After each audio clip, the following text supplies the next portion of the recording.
Hey, 8th graders, today's assignment is going to be day 2. Just a couple reminders for you guys. We have day 1 yesterday, and that should be in the grade book if you guys didn't get that done. If you finished today's assignment, you need to work on that. Keep in mind that when we get to our group projects next Tuesday, if you guys haven't finished day 1 through day 4, you guys will not be allowed to join your group for that group work. And if you miss more than one day with your group, you'll be working individually on this. This is probably our biggest project that we have all year. So it's really, really important that you guys are staying caught up and doing this foundational work before we get to that group project so you have help on that project. Okay, for today, you guys are going to be looking at this concept called the temperature plateau. Your learning targets, I can describe the changes in temperature and kinetic energy when a substance melts or freezes. I can explain what happens to kinetic energy and temperature during a temperature plateau. So this is really, really important here. For your guys' bell ringer, you guys should have already read the article, The Temperature Plateau, and answered this question. So hopefully you guys have that done. If you didn't finish that, make sure that you guys come back and do it before you turn in this assignment today. Okay, moving on. First thing I'm going to show you guys is this video called the temperature of melting ice. So just kind of a question for you guys, and I'm going to go ahead and let the guest teacher pause this if need be, is what do you guys think happens to the temperature of ice as it melts? So again, what do you think happens to the temperature of ice as it turns from a solid to a liquid? So go ahead, pause this video for a second, and let's hear what you guys think. Okay, so I'm going to assume most of you guys said the temperature is going to increase. So I'm going to go ahead and show you guys this little video. We're not going to watch the whole video, but what I want you guys to just take note of is the time that it takes for ice to melt and what's happening to the temperature. So I'm going to go ahead and just kind of fast forward and say this is the start of it. So this is about, 30 seconds in. We can see that our thermometer is about at 0. So I'll go ahead and increase this for you guys. So our thermometer is about at 0. If I go ahead and fast forward this video, now we're about 5 minutes in. Okay, kind of hard to see with my face in the way, but our temperature again is about at 0. Okay, if I fast forward to 10 minutes, okay, notice that our red line stops at about 0.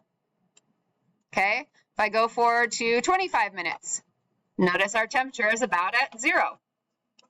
Okay, and if I keep increasing forward to 50 minutes, okay, this is 50 minutes of ice melting. Notice again that our temperature is about at 0. Okay, so with that being said, you guys can see that the whole time that ice is turning from a solid to a liquid, our temperature remains the same. So it doesn't, in fact, increase like you guys thought it might.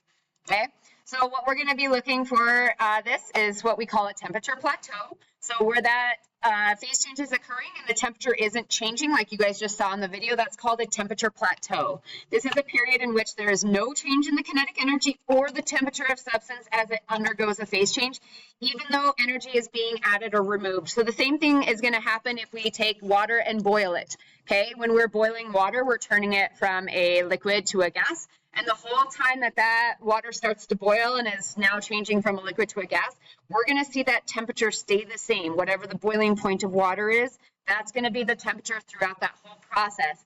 And it won't be until all of that liquid is turned into a gas, and assuming we're still adding energy to it, like our pan is on the burner or whatever the case is, we're not going to see a change in temperature until all that liquid is now a gas.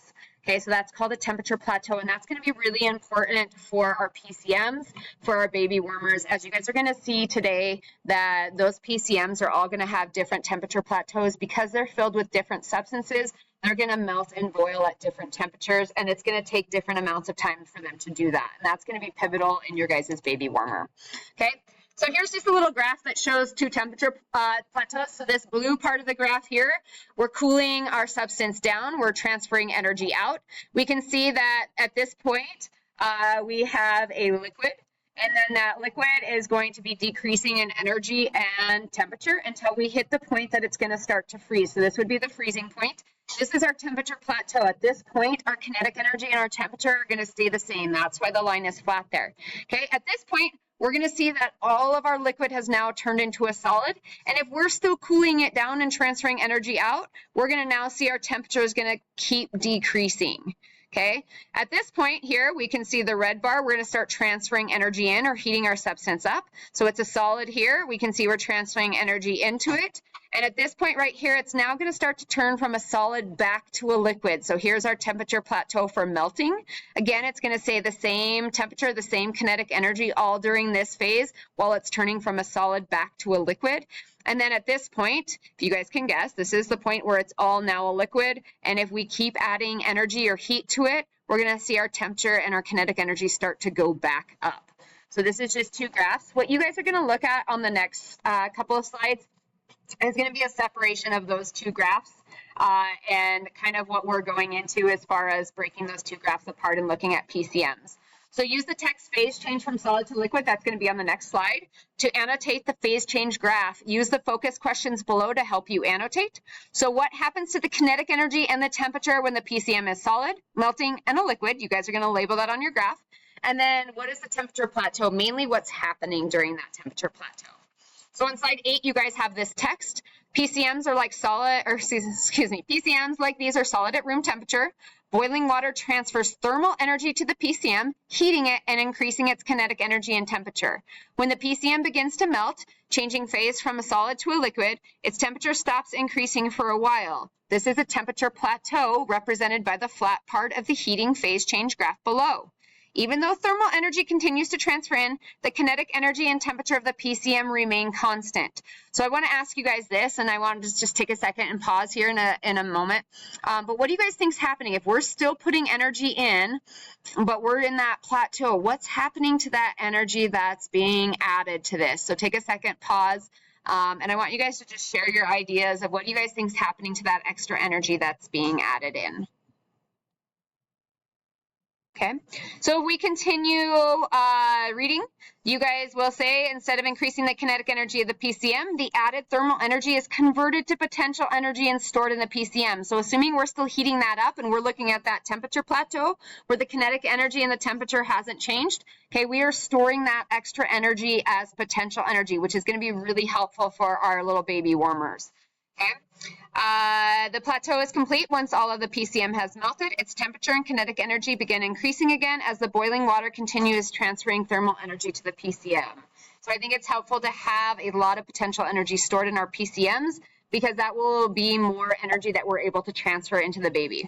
Okay, so this is your guys' first graph, and you can see I kind of did this one together with you guys, so you guys will be able to come back to this and copy it down, or I'll have the guest teacher scroll back to this part once the video is done, and you guys can copy this down. So we can see that as we're looking at, obviously, melting here. Okay, we have a solid to start, and we start transferring energy in, and we can see at that point, we see our energy and our temperature are increasing. Okay, then we look at our flat line here. This is the process in which our solid is now turning into a liquid and it's melting. Okay, we're going to see the energy and the temperature are staying the same. Okay, and then we're going to skip this one for now and come back. This one right here, we see the whole solid has now melted, is now completely liquid. If we're still transferring energy in, we should see an increase in our kinetic energy and our temperature as well. Okay, during the temperature plateau, the thing you guys want to discuss here is the energy is being stored as potential energy. So again, at the end of this video, I'll have the guest teacher come back to this part of the video where you guys can copy this down on your own. Okay, on slide 10, you guys have the instructions very similar to the first graph that you guys will do for the second graph.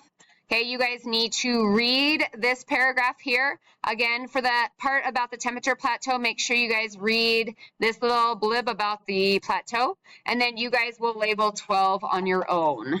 Okay, I'm going to finish describing what to do on the rest of this assignment, so you guys just have the rest of class to work. At this point, I'll have the guest teacher pause the video and pull up this link for the baby warmer design tool video. She's going to show that to you guys, or they're going to show that to you guys. And then you guys will be able to finish this assignment. So again, take a second, pause that video, open up this link and play that for the kids. Okay, so you guys just learned about the baby warmer design tool. I'm going to show you guys just a couple things in the sim. So you guys can take a minute, explore the sim if you'd like, or if you guys want to just jump right into the example, you're more than welcome to. Okay, so your example tells you guys to choose only 2 PCM A and PCM B. So there's different type of PCMs, again, filled with different chemicals. So they're going to have different boiling, melting, freezing points, all that, okay, and different temperature plateaus. So I'm going to choose 2A, 2B, and then I'm going to hit test.